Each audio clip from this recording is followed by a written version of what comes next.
Second part में बोल रहा है आपसे व्हाट हैपन, अगर फर्टिलाइजेशन हो जाता है तो क्या होगा, अगर फर्टिलाइजेशन नहीं होता है तो क्या होगा। चलिए इसको समझते हैं। देखिए सेकेंड पार्ट के अंदर आपको क्या करना है, दो सेक्शन बना देंगे। पहला पार्ट, जब वो बोल रहा है आपसे कि भाई अगर फर्टिलाइजेशन हो गया तो क्या होगा।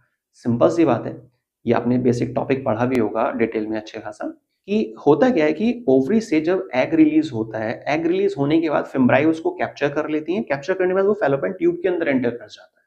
ठीक है, सिंपल सा। फैलोपियन ट्यूब में जब एंटर कर जाता है तो कुछ शॉर्ट टाइम के लिए वो वेट करता है स्पर्म के लिए। अब सोचिए अगर फैलोपियन ट्यूब में फर्टिलाइजेशन हो गया तो क्या आगे मेंस्ट्रुअल साइकिल कंटिन्यू रहेगी, नहीं रहेगी। तो वहां फर्टिलाइजेशन होने के बाद एक नई साइकिल स्टार्ट होता है जिसको बोलते हैं हम प्रेगनेंसी। क्लियर। तो अब फर्टिलाइजेशन होने के बाद, ठीक है, फर्टिलाइजेशन वाला प्रोसेस आपको पता, फर्टिलाइजेशन का मतलब तो पता ही होगा, है ना। फर्टिलाइजेशन का मतलब क्या होता है, चलिए एक बार समझ लेते हैं।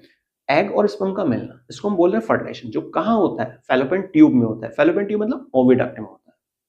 काफी नाम होते हैं, आप कोई सब यूज कर सकते हैं। तो जब फर्टिलाइजेशन हो जाता है तो फर्टिलाइजेशन होने के बाद जो मेंस्ट्रुअल साइकिल चल रही थी 28 दिन का, जो एक फ्लो चार्ट होता है ह्यूमन फीमेल बॉडी में, तो वो रुक जाती है। अब एक नई साइकिल स्टार्ट होती है जिसको हम क्या बोलते हैं, प्रेगनेंसी। ठीक, जो अप्रॉक्स 9 मंथ का प्रोसेस होता है। तो जिस दिन फर्टिलाइजेशन हो उससे जस्ट 8th डे या अप्रॉक्स 8 to 10th डे, तो जिस दिन फर्टिलाइजेशन हो उसके आगे प्रेगनेंसी पीरियड स्टार्ट हो गया। ठीक है, तो पता ही आपको जाइगोट सिंगल सेल स्ट्रक्चर होती है, मल्टीपल डिवीजन होंगे, डिवीजन को क्लीवेज भी कहते हैं। और इस तरीके से जब एम्ब्रियो बनेगा तो वो अटैच हो जाएगा यूट्रस की इनर लाइनिंग से। यूट्रस की 3 लेयर होती है, endometrium, myometrium, perimetrium. Endometrium layer से वो कनेक्ट होता है, बीच में एक प्लेसेंटा, एक पाइप जैसे स्ट्रक्चर बन जाती है, एक डक्ट बन जाती है, जिसके जरिए वो मदरबर्ड से नरिशमेंट वगैरह लेता रहता है। तो अब यहाँ पे प्रेगनेंसी पीरियड चल रहा है अगर फर्टिलाइजेशन हुआ तो। लेकिन अगर फर्टिलाइजेशन नहीं हुआ तो क्या होगा, सोचिए।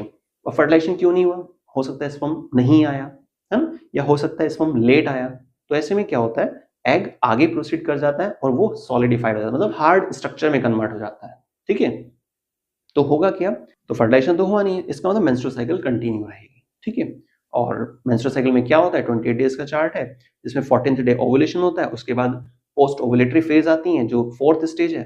ठीक है, और वो फिर धीरे धीरे इस तरह से आगे कंटिन्यू करेगा। क्लियर। तो फर्टिलाइजेशन हो गया तो क्या होगा, फर्टिलाइजेशन नहीं हुआ तो क्या होगा। तो आई थिंक आपको जो क्वेश्चन नंबर 35 है ना, वो क्लियर हो गया होगा। 35 नंबर पे याद रखिएगा 2 क्वेश्चन दिए हुए हैं, दो में से जो पहला पार्ट है, जो पहला क्वेश्चन है वो हमने क्लियर कर लिया, 5 मार्क्स का क्वेश्चन।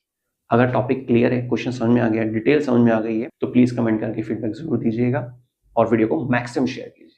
मिलते हैं नेक्स्ट वीडियो में नेक्स्ट क्वेश्चन के साथ। वीडियो को स्टार्टिंग से लास्ट तक देखने के लिए बहुत बहुत धन्यवाद। थैंक्स।